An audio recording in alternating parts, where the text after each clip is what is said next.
So I found a Sikh guy here at the march, and he's got some interesting things to tell us. So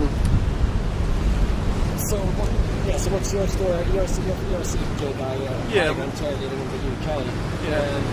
So what's your story regarding multiculturalism, migration, and we had this march here. What do you think of all that's happening? Things in the UK are kind of at a critical point, I think.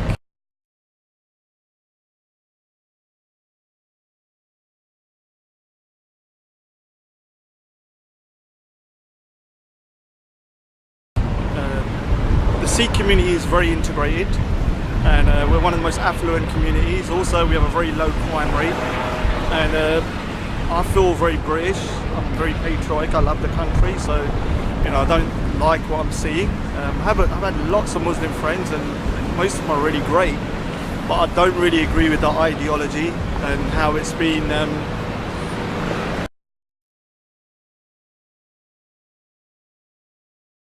Become more and more extreme. When I was younger, I was in a predominantly Muslim area. We never spoke about religion. Religion never come up, and it's only in the last, let's say, 20 years that religion's becoming the forefront of most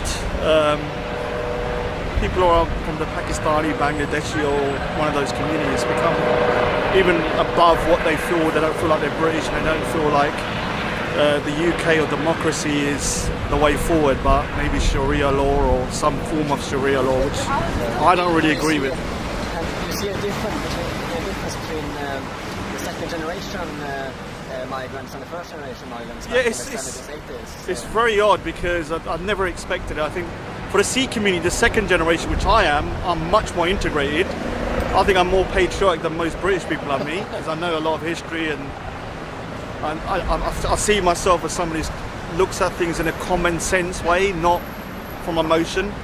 And so, what I'm seeing going around me is just, the second generation from the Muslim community have become more radical, radical and more kind of religious, which is fine if it doesn't interfere with democracy and it doesn't interfere with the way of life in the UK. And I think with the Islamic religion the way it is now, is causing issues that I'm worried for friends that I know are Muslims, the British people. And when I was growing up, I had a lot of Muslim friends, and when I hit my 20s, I ran into Hizb ut-Tahrir, which was now a banned organisation, and with the leader Majid Nawaz, who's now from Quilliam and a reformed character, threatened to kill me once. So yeah, because I set up a Sikh society in my college. And I've listened to Majid Nawaz quite a bit on LBC radio. Yeah. I'm a bit skeptical. But, I like him. I think he's going the right direction. You have to understand, I know how crazy he was, and the fact that he's now seen the light is very inspiring. What do you think the future looks like for Europe with mass migration? And there's been lots of terrorist attacks recently. There's been lots of it's difficult. I mean, as an immigrant. It doesn't mean that I want the whole country to become colonized by a different country. We came over as Sikhs from India to move to the UK, not to move to Afghanistan. So I vote for Brexit. I would like to close the borders to a certain degree, vet people that come in. I want Europe to stay European with an immigrant population. I think that's what makes the world great. That's true diversity. Yeah, so you can go to China and it's Chinese, and you can go to Japan, it's Japanese, you go to India, it's India. I don't want to have Europe then be a country which is a hodgepodge of just everything, and it's lost its character. And one of the things I've always loved about the Brits, even though they colonized India, was their tenacity and their get and go, but that seems to be lost from the British public at the moment. I think they've lost that line within them, and it's quite sad to see, if I'm being honest with you. So you're afraid that Europe is turning into the Middle East, back where your parents migrated from here to Europe? Are you afraid that Europe is slowly turning into the place where you Well, the thing is, I think Islam needs to reform, because it is becoming dominant, and I'm scared. Not as a Sikh, I'm scared. As somebody who's not Muslim, I think anyone should be scared, because the Sharia law in its current form is very barbaric, and I want my Muslim friends and people that I know to see it and do what the Christians done 500 years ago, reform it. Maybe then there could be a compromise and we could save Europe and live side by side. But in its current form, things are very, very. I'm very pessimistic, to say the least, in the state it's at the moment. Yeah, because it seems to me that Islam is basically trying to take over Europe slowly. That's what we were seeing in Sweden. Migrants from these Middle Eastern countries are trying to take over Sweden slowly but surely through mass migration. That's what it seems like to me. I don't think there's a population of Muslims coming over saying we want to take over. No. It's very, very subliminal. It's the heads of states. They want people that are immigrants because they normally vote to the left. It's the government elites. The government, and it's the elites of the Muslim community who want to increase their numbers and get voter blocks where they can vote in one particular way. Sikhs don't really vote like that. We vote for the political party that we agree with or the person, not by the religion. But I do think Muslims vote by religion and then see the political party after. And so I don't think they're intentionally doing it, but it doesn't matter if it's intentional or not. The outcome will still be the same. You told me you had some people that has been ruined by rape gangs, is that correct? Yeah, I mean the thing is, what people don't realise, in the 80s and 90s, it was the Sikhs that were originally complaining about grooming, and they set up a group called the Sher Punjab, which is kind of like an EDL group, and we fought back against the Pakistani community. We actually complained to the police, and they just thought we were being it was just Asian against Asian, and they never reported what it was the Sikh standing up against grooming gangs. Yeah. What sadly happened was that we kind of kicked their ass, if I'm being honest with you, and I think we taught them a lesson, and so they started to go back and they went for an easier target. And I remember in the 90s that the problems started to slow down a bit, I thought, and it's the easier target, that's the white girls. The white girls. Yeah, so they started going for the white girls, but I still do know people that were groomed. There's people that I know who are Sikh that were specifically targeted because they were Sikh, and they don't target their own girls, which is a big problem. You have to ask yourself, why is it that most of the grooming gang perpetrators who are from the same area as me in India, in the Indian subcontinent, are all Pakistani Muslims? Yeah. Whereas I think there's hardly any Sikhs in there, no Hindus, nothing.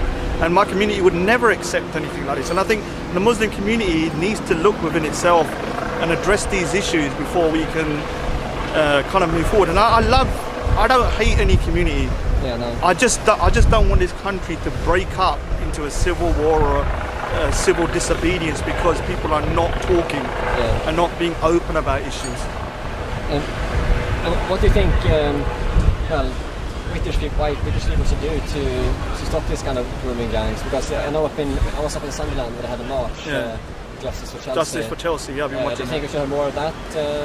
I don't know, it's too controversial. The thing is, it's difficult because the Sikhs, when we've just recently, I think 2 years ago, they beat up a grooming gang. And I don't agree with beating up, but because Sikhs are Asian, we kind of got away with it in a way because they were like Asian against Asian, and they got. I don't think that will happen. But with the white community, they can't do that, so they need to think of a way.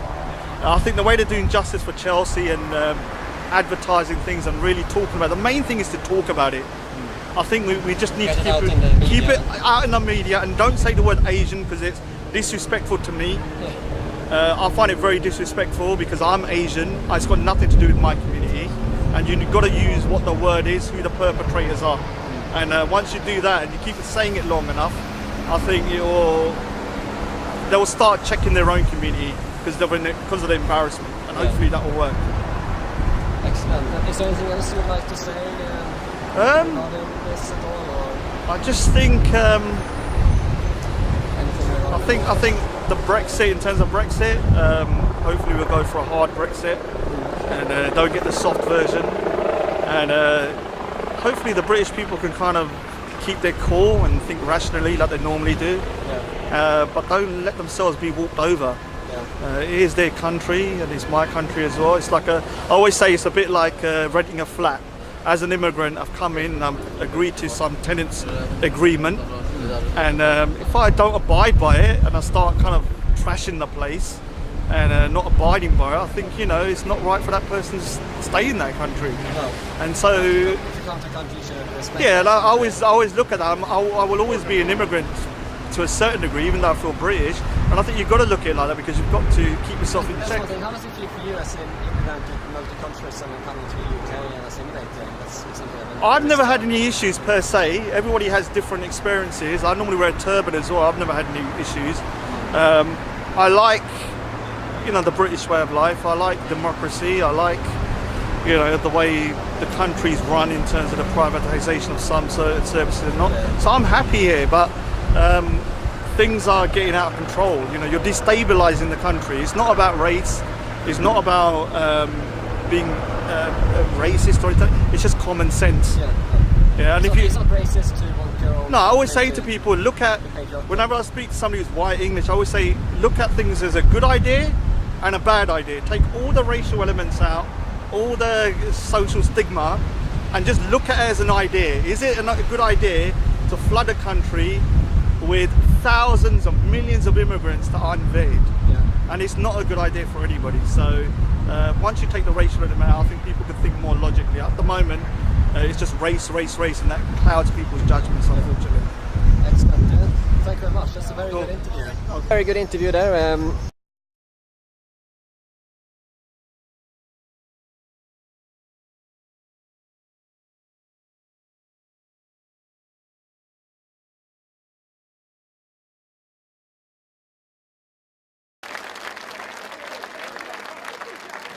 Right, lads, bear with us here. Bear with us. We've got some speakers coming up in a minute.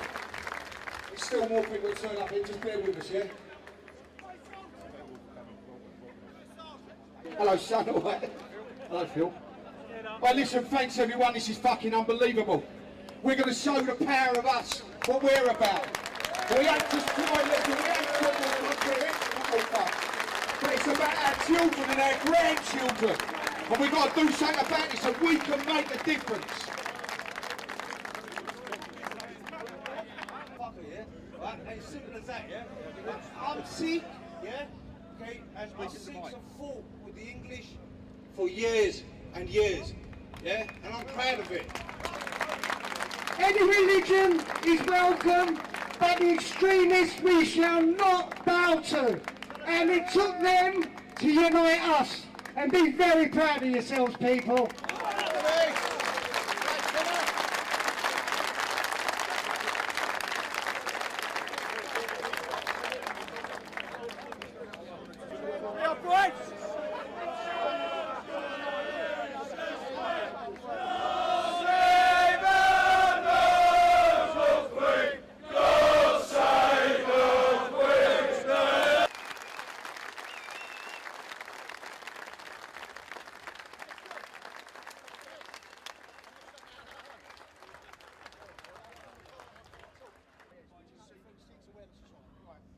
Right, next up, we've got Mohan from the Suits Awareness Society.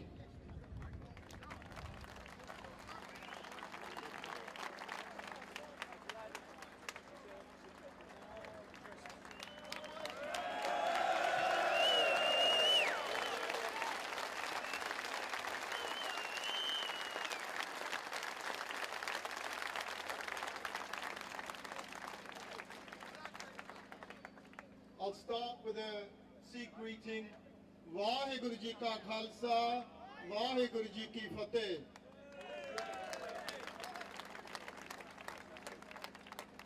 I'm going to utter a line from my Sikh Guru, the 10th Guru. De Shiva Par Mohe Ehe Shubh Karmante Kabhu Na Daro. Meaning, oh God, may I never shrink from a righteous deed. And what better righteous than this, standing here, shoulder to shoulder, all of us, one nation, one people, against terrorism.